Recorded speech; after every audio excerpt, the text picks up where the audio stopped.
네, 소개를 받은 중앙대학교 전용입니다. 제가 10월이 다 돼가는데 올해 처음 양복과 넥타이를 맸습니다.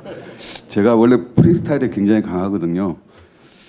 초등학교에 원고를 마련해 본 적이 없습니다.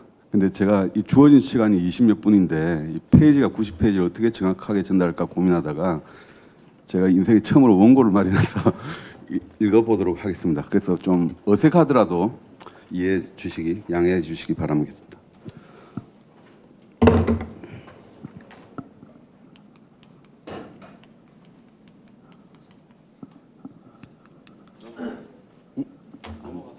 그래요.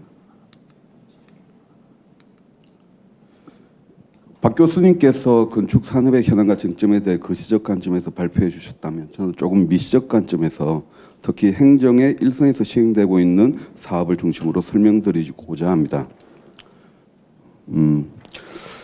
서론으로서 먼저 21세기 한국 공공건축의 패러다임 변화를 말씀드리고자 하는데요. 이와 관련해서 오늘 제가 말하는 주제를 함축하는 단어들이 있습니다. 하나는 시설이라는 단어, 그리고 다른 하나는 사용자라는 단어입니다. 마침 오늘 장소가 국회입니다. 사진은 미국 국회의사당입니다. 잘 아시겠지만 미국은 의회가 양원제를 채택하고 있습니다. 그래서 의사당도 가운데 도미 얹어진 로비 공간을 중심으로 상원과 하원 회의장으로 나뉘어져 있습니다. 루이스 칸은 영어 단어 institution의 의미가 제도이면서 동시에 시설이라는 사실을 설파한 바 있습니다. 제도와 시설은 하나의 단어, 그래서 그 나라의 입법 제도가 곧 의사당이 되고 교육 제도를 바탕으로 학교 시설이 만들어집니다. 같은 맥락에서 공공건축을 형성하는 법 제도를 바탕으로 공공건축이 지어진다고 할 수 있습니다. 또 다른 의사당의 사례입니다. 왼편은 독일 연방 의사당이고 오른쪽 실내 장면은 스코틀랜드 의사당입니다. 이 의사당들은 누구나 올라갈 수 있고 방청할 수 있습니다. 현대 공공건축 패러다임 변화의 두 번째 중요한 포인트는 발주자 중심에서 사용자 중심으로 이동한다는 점입니다. 다음 연대기에서 보듯이 우리나라의 건축 제도는 지난 10년간 가히 혁명적이라 할 만큼 큰 변혁기를 맞이했습니다. 건축은 우리 사회의 중요한 문화적 자산이자 지식 서비스 산업이라고 이해하는 관점에서 두 개의 법률이 탄생하였고 이를 바탕으로 많은 관련 제도들이 법제화되었습니다. 하지만 출발점이 되는 공공건축에 대한 정의부터 국내와 해외는 여전히 큰 차이가 있습니다. 건축서비스산업진흥법 제2조를 보면 공공건축이란 공공기관이 건축하거나 조성하는 건축물로 규정되지만 영국의 경우에 시민 누구나 언제나 무료로 사용할 수 있는 건축가 공간으로 정의합니다. 이러한 점에서 아직도 국내의 실정은 발주자 중심이라고 할 수 있습니다. 다음의 그림은 공공건축의 미래에 관해 조심스럽게 예측해 본 다이어그램입니다. 보시는 바와 같이 공공건축 개념이 건설 중심에서 건축 중심으로 발주자 중심에서 시민 중심으로 이동하고 있음을 말씀드리고자 합니다. 이러한 흐름을 염두에 두면서 지금부터 두 지자체 단위의 공공건축 사업 현황을 살펴보겠습니다. 교육시설과 제도편입니다. 학교는 감옥이다 라는 다소 도발적인 부제로 시작하는데요. 곧 그 이유를 설명드리겠습니다. 저는 단절과 표준화라는 이 두 단어가 한국 사회에서 학교 건축을 이해하는 키워드라고 생각합니다. 우리나라의 학교는 철조망 울타리로 둘러싸여 있고 아이들끼리는 다른 반의 영역을 침범하지 못합니다. 그리고 학교의 외관은 전국 어디에서나 비슷한 모습으로 지어지고 있습니다. 그 결과 농촌과 도시 이렇게 지역은 달라도 학교는 같고 교과 과정이 달라도 같고 초중고 연령대가 달라도 같은 모습입니다. 학교는 사실 감옥이다. 미셸 푸코의 어려운 이론을 언급하지 않아도 이 등식을 학생들은 이미 체감하고 있는 듯합니다. 실제로 한 교육연구기관에서 2,300명에 이르는 학생들을 대상으로 학교에 대한 이미지를 묻는 설문에서 48% 정도의 학생이 감옥 같다고 대답한 바 있습니다. 그렇다면 학교는 왜 감옥이 되었을까요? 그 이유를 많은 분들께서는 입시 위주의 교육제도에서 찾고자 하시겠지만 저는 학교 건축을 조성하는 법 제도를 통해 찾아보고자 합니다. 학교 건축은 공공건축 중에서도 금액과 건축 모두에서 가히 압도적이라고 할 만큼 다수를 차지하고 있습니다. 그럼에도 불구하고 전체 계약에서 가격 중심의 입찰 방식이 90%를 상회하는 공공건축이기도 합니다.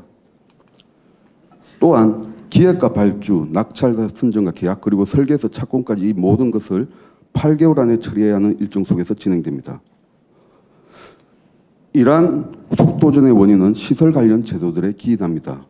이제부터 큰 틀에서 학교 건축을 담당하는 대표적인 법령과 제도들을 살펴보겠습니다. 학교 시설 표준 설계도 보급의 역사는 멀리 일제시대로 거슬러 갑니다. 일본 총독부 주관으로 학교의 표준 도서들이 공급되었고, 이러한 탑다운 방식은 해방 이후에도 이어져서 학교 시설 표준 설계도 제도라는 명칭으로 1992년까지 지속되었습니다. 당시 상황을 전언하는 그 말씀을 들어보니까 안기부를 통해서 도면이 내려오면 바로 시공으로 이어졌다고 합니다. 이러한 관행은 가업지 시설로 이어져서 2010년대가 되어도 여전히 잔존해 있습니다. 또 다른 문제는 신도시를 중심으로 수백만 호의 주택이 공급되던 1982년에 제정된 학교시설사업 촉진법과 관련된 것입니다. 이 법은 학교 건립 절차의 간소화 그리고 사업 수편의성 정대를 목적으로 제정되었는데요. 핵심 내용 중 하나는 교육청에서 기획과 발주와 사업 승인까지 사업 전체를 관할한다는 점입니다.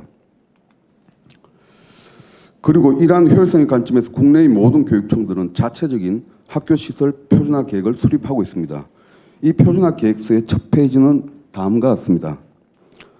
여기에서 적시하고 있듯이 건축 설계와 감리 업무는 폐기물 처리와 함께 표준화 대상에 포함되어 있습니다. 그리고 이것은 설계 공모를 포함한 모든 학교 건축 설계 업무에 적용하는 표준 가업 지시서입니다.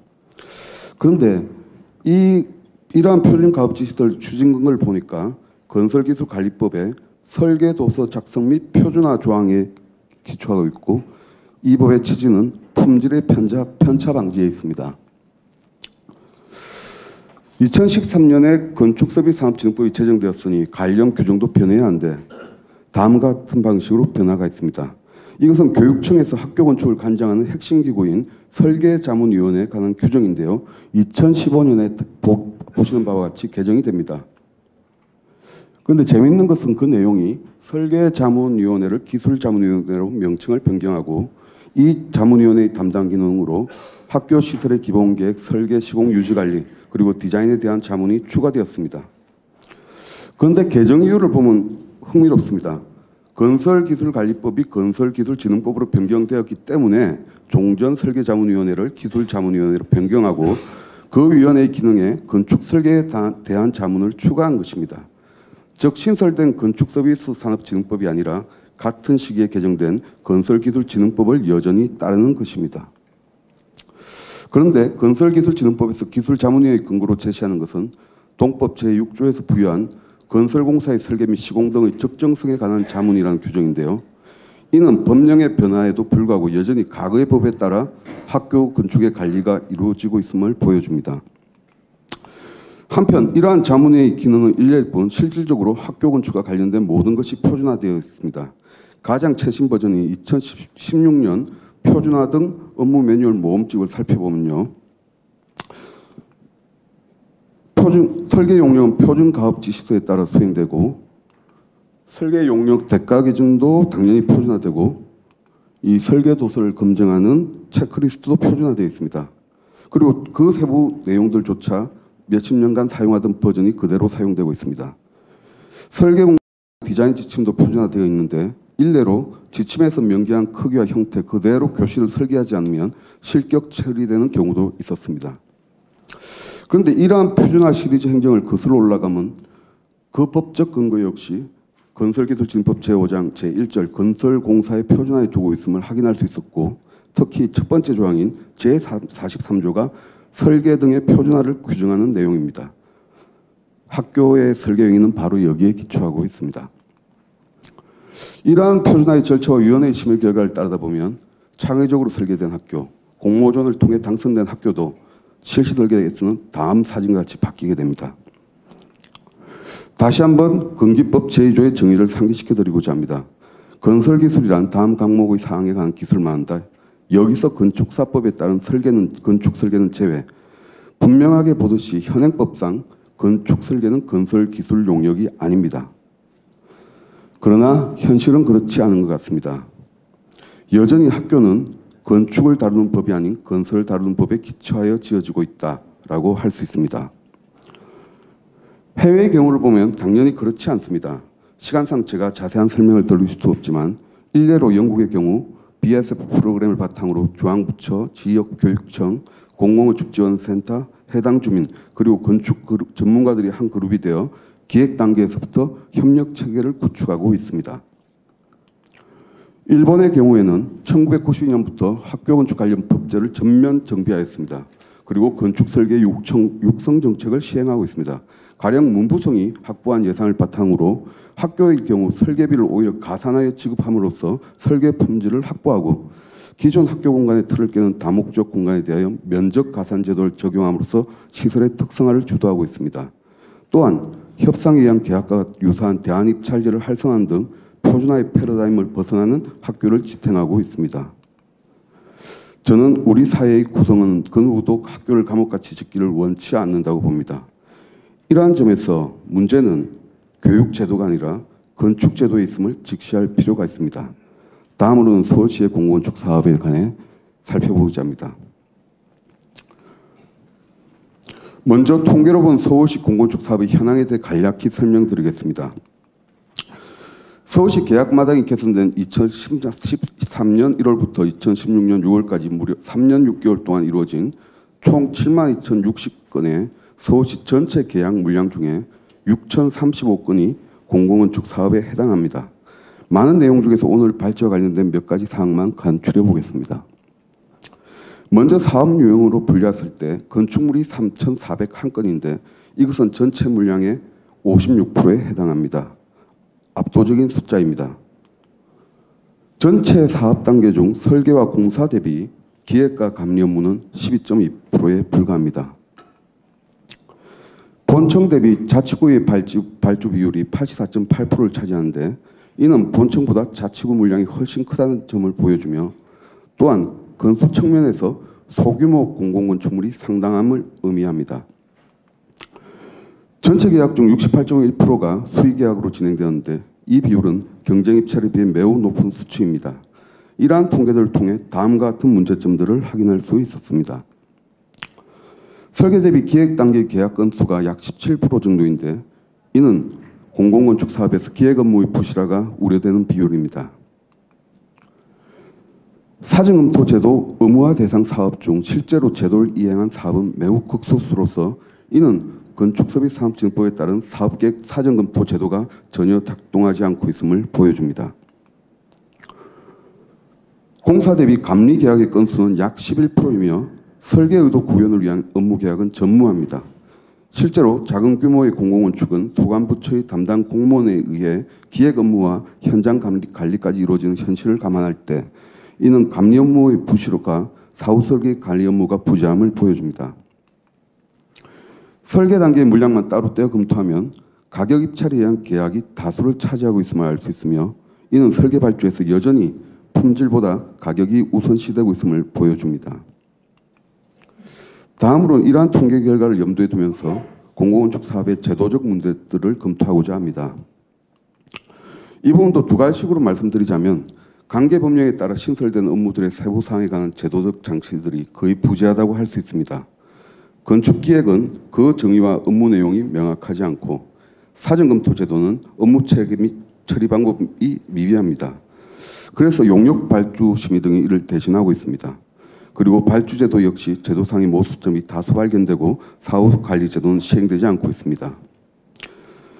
이러한 점에서 건축서비스산업진흥법의 관련 제도들을 컨트롤해서 제가 다음과 같은 6가지 업무로 나누어 보았을 때 저의 평가는 다음과 같습니다. 저는 설계 업무 제도의 정비 그리고 기획 업무와 발주제도 개선의 일부 내용을 제외하고는 현실적으로 작동하고 있는 제도는 없다고 판단하였습니다. 따라서 지자체의 일선에서 이루어지는 공공건축의 조성 과정에서 건축서비스산업진흥법은 거의 작동하지 않고 있다라고 할 수 있습니다. 두 번째 문제점입니다. 다음은 건축과 건설기술 관련 법령 사이의 정합성 부족의 문제입니다. 화면의 다이어그램은 건축 및 건설 관련 법령 현황을 보여줍니다. 여기서 다시 한번 정리해보자면 건설공사를 총괄하는 법이 건설산업기본법이고 건설공사와 관련된 기술 용역들을 관장하는 법이 건설기술진흥법입니다. 여기에는 건축 설계를 제외한 모든 건설기술 용역들이 포함되어 있습니다. 한편 2013년에 건축서비스산업진흥법이 공포되었는데 이 법의 취지는 건축기본법의 정신을 개성하면서 건축 설계를 포함한 건축공사 관련 용역들을 다른 건설 기술들과 구분하여 관리하기 위함이었습니다. 즉 국가적 차원에서 보자면 서로 다른 생산 방식과 특성을 지닌 산업을 지탱하는 용역들을 더 이상 한 울타리에 묶어둘 수가 없었을 겁니다. 그래서 건축공사를 전담하는 용역들을 건축서비스라는 법정용어로 정의하고 이를 여타의 건설기술 용역들과 구분하여 관리하려는 이원구조의 체계를 마련하고자 했다고 할 수 있습니다. 하지만 현실은 이러한 이원구조 체계가 제대로 작동한 것 같지 않으며 오히려 건축 설계를 포함한 건축 관련 용역들이 이 두 가지 법률 사이에서 어정쩡한 상태에 머물고 있다고 할 수 있습니다. 따라서 실효성 없는 건축서비스산업법을 대체하고 있는 것은 기존의 법제들이라 할 수 있는데 지금부터 그 구체적인 모습을 살펴보고자 합니다. 이것은 서울시 공공건축 관리 시스템을 총괄하는 업무 편람입니다. 이 편람은 1997년 제정 이후 9차에 걸쳐 개정되었는데 특히 2013년 8차 개정까지 설계 용역을 관리하던 편람이 2014년에는 건설기술 용역 관리 편람 중 설계 용역 편으로 명칭만 변경됨을 알 수 있습니다. 2014년은 건축서비스산업법이 생기고 건설기술진흥법이 개정된 해이죠. 이 편람의 첫머리를 차지하는 건설기술 용역의 정의 및 종류를 살펴보겠습니다. 여기서 규정하는 용역의 종류를 보면 당연히 건설기술진흥법, 엔지니어링산업진흥법에 따른 용역과 함께 그 다음 사망이 건축서비스산업진흥법에 규정한 모든 건축 관련 용역들 그리고 사항으로 건축사법에 의한 설계감료무도 모두 건설기술 용역으로 규정하고 있음을 알 수 있습니다. 업무 영역별 관련 법령에서도 건축은 건축이라는 단독 명칭으로 포함되어 있습니다. 이러한 정의를 바탕으로 모든 절차와 심의 제도는 건설과 건축의 구분 없이 그리고 당연히 건축 설계에 대해서도 2014년 이전과 동일하게 적용되고 있습니다. 다음 표는 공공건축 기획부터 유지관리까지 생애주기 전 단계에 걸쳐 개입하는 심의 및 각종 행정 절차를 보여주는 도표입니다. 이 중에서 붉게 표시한 부분들이 특히 심의와 관련된 핵심 지점들인데 이 부분을 좀 더 살펴보면 다음과 같습니다. 기술 용역 타당성 심사, 용역 발주 심의, 설계 심의, 사후 평가 등의 내용입니다. 그런데 그 대상들을 구체적으로 살펴보면 기술 용역 타당성 심사에는 모든 건설공사가 대상인데요. 서울시 내규인 기술 용역 발주 기간 자체 시행 기준에 따라 여기에는 모든 건축공사 관련 계획, 조사, 설계 용역도 포함됩니다. 특히 용역 발주 심의를 보면 건축 설계는 2억 원 이상으로 적시되어 있으며 이러한 적용은 설계 심의 사후 평가에도 마찬가지로 적용됩니다. 그리고 이러한 적용은 사업 수행 능력 평가, 사업 계획 변경인가 설계 자문위원 운영에서도 이어집니다. 가령 사업 수행 능력 평가의 세분화에서 보듯이 건축사법에 따른 설계자 선정 시라는 문구와 같이 건축 설계가 대상임을 알 수 있습니다. 이는 해당 기준이 건축서비스산업진흥법 제10령 제18조에 기초한다는 점에서 건설기술 용역의 관리라는 명분 아래 건축설계 그리고 건축서비스산업진흥법까지 관장하고 있음을 보여주는 사례라 할 수 있습니다. 또한 교육청 사례와 마찬가지로 설계자문위원회에서 실질적으로 모든 건축설계 도서를 검증하고 있습니다. 그렇다면 이러한 제도들이 운영은 어떠한 법적 근거를 가지고 있는지 궁금해집니다. 서울시 법제를 검토하니 이상에 언급한 모든 행위와 절차가 서울시 건설기술심의위원회 조례 및 여기에 부속한 시행기준에 기초하고 있음을 그리고 이들은 다시 건설기술진흥법 제5조와 6조 또 시행령 제17조와 9조에 기초하고 있음을 확인할 수 있습니다. 그런데 문제는 다음과 같습니다. 조례의 제1조 목적에서 건설공사 및 건설기술 등에 관한 사항의 심의 및 자문임을 그리고 제3조 기능에서 건기법 시행령에 따라 건설공사의 설계 타당성에 관한 사항을 다룰 수 있다고 규정하고 있습니다. 그런데 건설기술법은 이미 대전제가 되는 정의에서 건축 설계를 제외했다는 점을 상기할 필요가 있습니다. 이것은 분명히 모순적인 내용이라고 할 수 있습니다. 그런데 이러한 모순은 여기서 그치지 않고 조례의 법적 근거가 되는 건설기술진흥법 안에서도 발견할 수 있습니다. 먼저 건축설계는 건설기술진흥법에서 제외되지 않았다는 사실입니다. 다음은 제가 건설기술진흥법에서 시간상 아주 일부만 발췌한 내용입니다. 시행령 중 건설기술 용역을 다룬 제35조, 제36조, 그리고 설계도서의 작성을 다룬 제48조를 살펴보면 다음과 같습니다. 발주청은 건설기술진흥법에 따라 건축설계를 발주할 때 집행계획을 작성 공고해야 합니다. 건축설계 공모가 건설기술의 태도로 관리되고 제48조에 따라서 건축설계도서의 작성 기준이 적용되고 있습니다. 가령 건설기술 용역 관리 편람안에 건축설계 공모 운영 지침이 포함되어 있고 발주 시 계획 중간 실설계라는 건축설계 대가 기준보다는 건설기술에 사용하는 기본 및 실시 대가 기준이 건축에도 적용됩니다. 게다가 건축설계는 여전히 관리의 대상으로 명기되어 있습니다.